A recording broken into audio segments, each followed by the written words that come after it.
छत्तीसगढ़ का आदिवासी उजड़ रहा है, जंगल बर्बाद हो रहा है, बांध बर्बाद हो रहा है, पानी जा रहा है, मानव हाथी द्वंद बढ़ रहा है, राजस्थान को बिजली कोयला महंगा पड़ रहा है।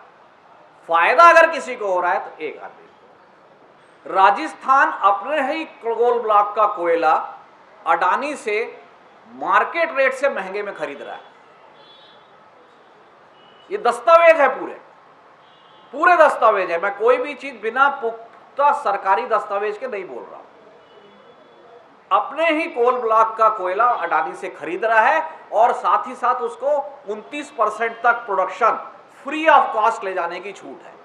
तो ये पूरा का पूरा जो मॉडल है, कम से कम कोल के रास्ते में भारत सरकार की सारी पॉलिसी एक उद्योग समूह को लाभ पहुंचाने के लिए संचालित है। जब एनर्जी कंजम्पशन की बात आती है तो ये 52% कोयले के प्लांट आपको 75% बिजली दे रहे हैं। ये जो ओवर डिपेंडेंस ऑन कोल है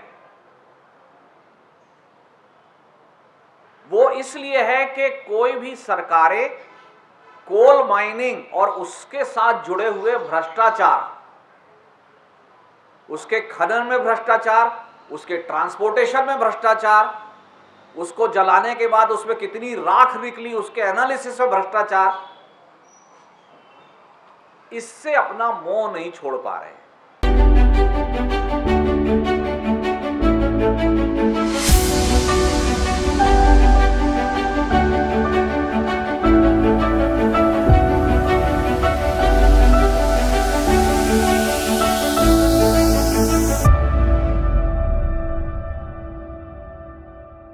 सभी को धन्यवाद।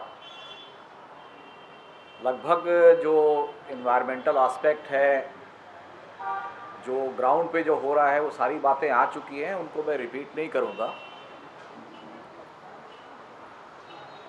ये आप ये समझिए कि ये एक ऐसा मामला है जिसको मैंने क्लासिक मामला, ऐसा क्लासिक मामला है ये कि जिसको क्रोनिक कैपिटलिज्म कहें, जिसको किसी नेपोटिज्म के हिसाब से देखें, अपने किसी चहेते उद्योगपति को लाभ पहुंचाने के हिसाब से देखें, तो ये एक ऐसा क्लासिक मामला है जिसमें सारे सबूत मौजूद हैं।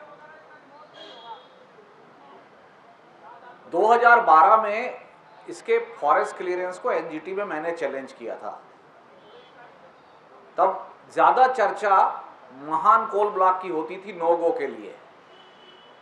ग्रीन पीस का मूवमेंट महान के लिए चलता था और महान तो एक कोल ब्लॉक था। ये पूरा का पूरा हसदेव अरण्य जो अभी बता रहे थे प्रशांत जी, जो 602 कोल ब्लॉक का अध्ययन हुआ था 9 कोल फील्ड में, उसमें हसदेव अकेली ऐसी कोल फील्ड थी जो 100% नो गो थी। मतलब एक कोल फील्ड में एक से अधिक ब्लॉक होते हैं तो बाकी 8 कोल फील्ड में कुछ ब्लॉक गो और कुछ ब्लॉक नो गो पाए गए। हसदेव एक अकेली ऐसी कोल फील्ड थी जो 100% नो गो आई।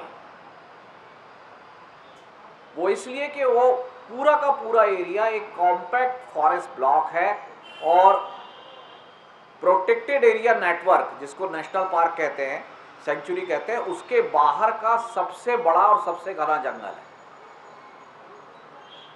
चैलेंज करने के बाद 2014 में जजमेंट आया एनजीटी का। उन्होंने फॉरेस्ट क्लियरेंस मेरे अपील को एक्सेप्ट करके क्वैश कर दिया, माइनिंग रोक दी और डायरेक्शन दिया कि ICFRE WII की स्टडी हो।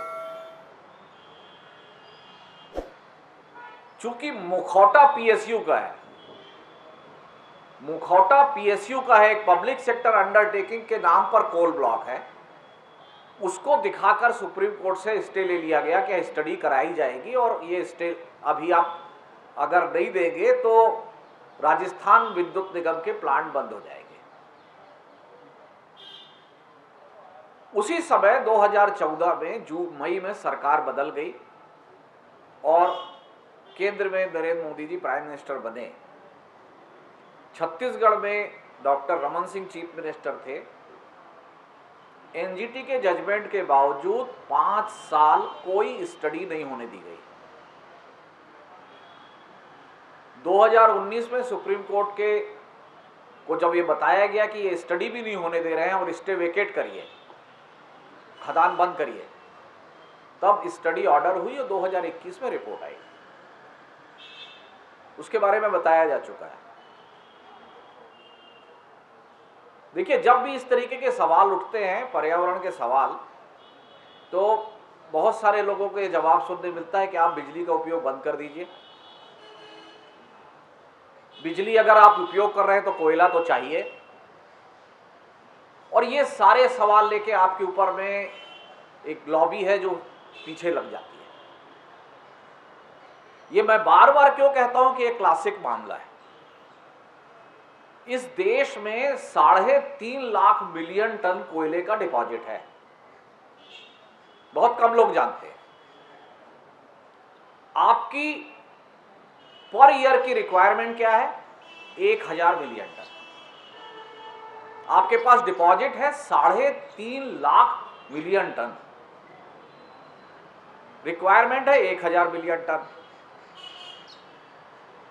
10% जीडीपी ग्रोथ को मानकर, जो कभी होने वाली नहीं है, हमेशा जीडीपी ग्रोथ 8% बताते हैं और रहती 6 है, उसको आंक कर भी जो अधिकतम रिक्वायरमेंट आपकी ये गवर्नमेंट ऑफ इंडिया आंकती है, वो 2500 मिलियन टन एक साल की आंक रही है आने वाले 20 साल बाद।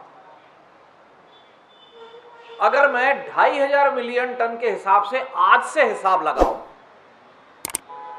तो 2070 जब हम G20 में और कॉप में ये कह के आए हैं कि हम नेट जीरो हो जाएंगे, जब हमने अंतर्राष्ट्रीय एग्रीमेंट साइन कर लिए हैं कि हम कोयले के उपयोग को कम करेंगे, सोलर विंड एनर्जी में जाएंगे पूरी तरह,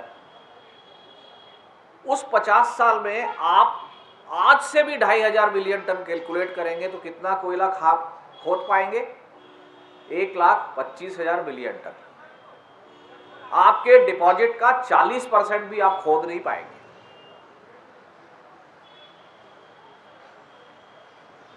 इस देश में जो कोयला है टोटल, उसका केवल 15% हसदेव या हसदेव जैसे घने जंगलों के नीचे है,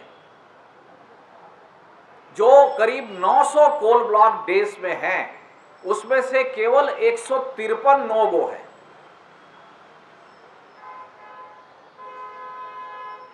इनको बिना टच किए, पहली बात तो आप कितना सोलर यूज कर रहे हैं। आज क्या स्थिति है कि हमारे देश में 4,20,000 मेगावाट के पावर प्लांट लगे हुए हैं। इस 4,20,000 मेगावाट के पावर प्लांट में 52% कोयले पर आधारित है, 48% विंड, सोलर, हाइडल, ये सब है। लेकिन जब एनर्जी कंजम्पशन की बात आती है तो ये 52% कोयले के प्लांट आपको 75% बिजली दे रहे हैं। ये जो ओवर डिपेंडेंस ऑन कोल है, वो इसलिए है कि कोई भी सरकारें कोल माइनिंग और उसके साथ जुड़े हुए भ्रष्टाचार, उसके खनन में भ्रष्टाचार, उसके ट्रांसपोर्टेशन में भ्रष्टाचार, उसको जलाने के बाद उसमें कितनी राख निकली उसके एनालिसिस में भ्रष्टाचार,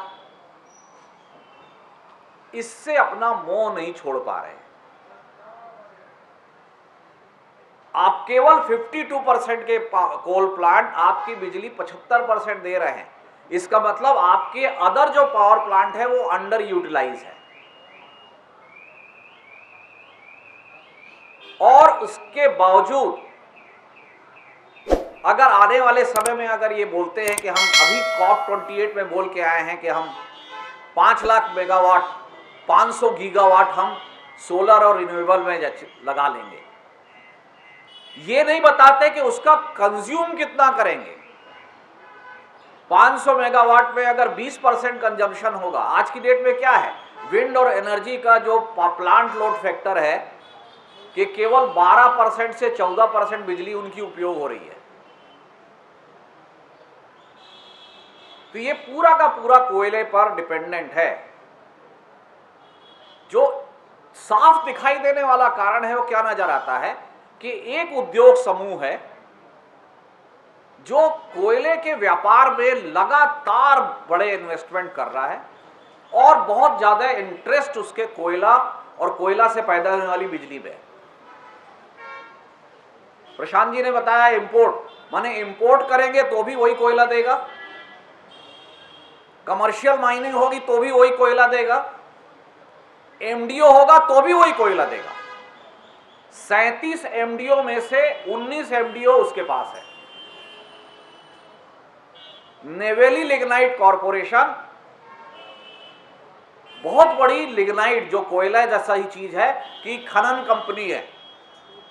Neyveli lignite corporation coal block लेती है, उसके पास खनन का एक्सपर्टाइज है, 40 साल का अनुभव है। वो खुद खनन नहीं करती, वो अडानी को एमडीओ बनाती है। तो ये पूरा का पूरा जो मॉडल है, कम से कम कोल के रास्ते में भारत सरकार की सारी पॉलिसी एक उद्योग समूह को लाभ पहुंचाने के लिए संचालित है, पूरी की पूरी। जहां तक हसदेव की बात है, हसदेव केवल 2% कोयला है वहां।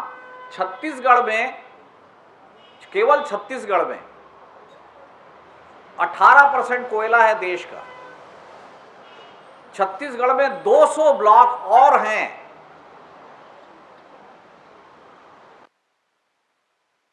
है हसदेव पर। आप पूछेंगे क्यों? क्योंकि हसदेव में कोयला खोदने की लागत थोड़ी कम है, कोयला थोड़ा ऊपर है। अब आप छत्तीसगढ़ को क्या नुकसान है बहुत बता चुके हैं। राजस्थान का केस और मजेदार है।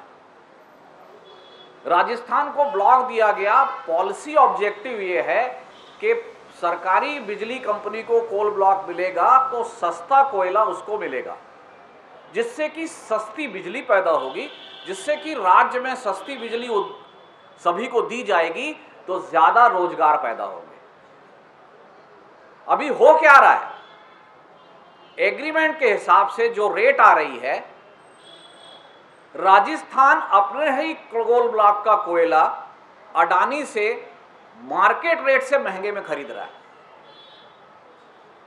ये दस्तावेज है, पूरे दस्तावेज है। मैं कोई भी चीज बिना पुख्ता सरकारी दस्तावेज के नहीं बोल रहा हूं। अपने ही कोल ब्लॉक का कोयला अडानी से खरीद रहा है और साथ ही साथ उसको 29% तक प्रोडक्शन फ्री ऑफ कॉस्ट ले जाने की छूट है। तो इस खेल में छत्तीसगढ़ का आदिवासी उजड़ रहा है, जंगल बर्बाद हो रहा है, बांध बर्बाद हो रहा है, पानी जा रहा है, मानव हाथी द्वंद बढ़ रहा है, राजस्थान को बिजली कोयला महंगा पड़ रहा है। फायदा अगर किसी को हो रहा है तो एक आदमी, केवल एक आदमी को फायदा हो रहा है, एक समूह को फायदा हो रहा है। तो ये बिजनेस मॉडल है। अब आप भी अपने घर में सप्ताह में एक बार हो सकता है आजाद सब्जी मंडी चले जाएं कि एक साथ 100 किलो लेके आऊंगा। रोज की सब्जी तो आप वहीं से लाते हैं जो आपके सबसे नजदीक है। मध्य प्रदेश, छत्तीसगढ़ और राजस्थान के बीच की स्टेट है। यहां भी 30,000 मिलियन टन कोयला है, यहां भी 150 कोयले के ब्लॉक है। राजस्थान मध्य प्रदेश के कोयला ब्लॉक से कोयला नहीं ले रहा है, वो उसको पार करके छत्तीसगढ़ जाता है।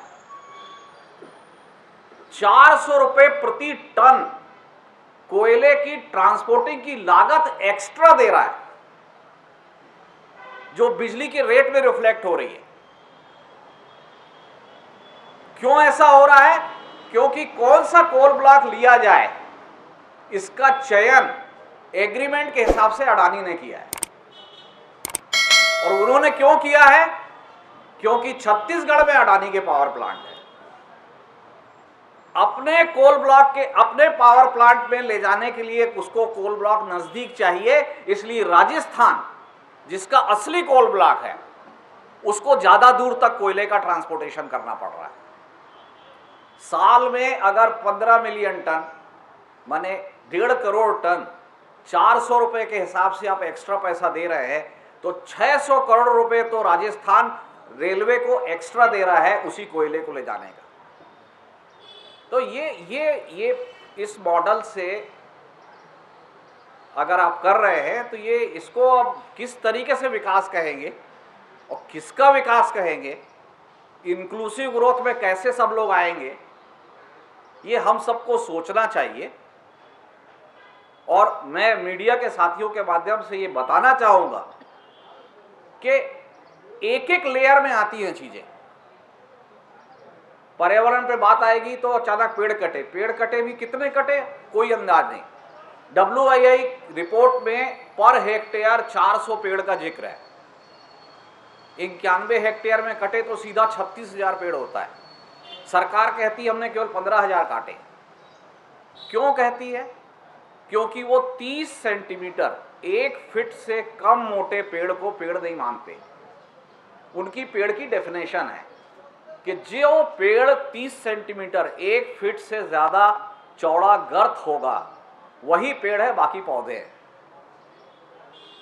तो ऐसे कैलकुलेशन से वहाँ पर 4 लाख पेड़ नहीं, एक्चुअल में कम से कम 20 लाख पेड़ कटने वाले हैं।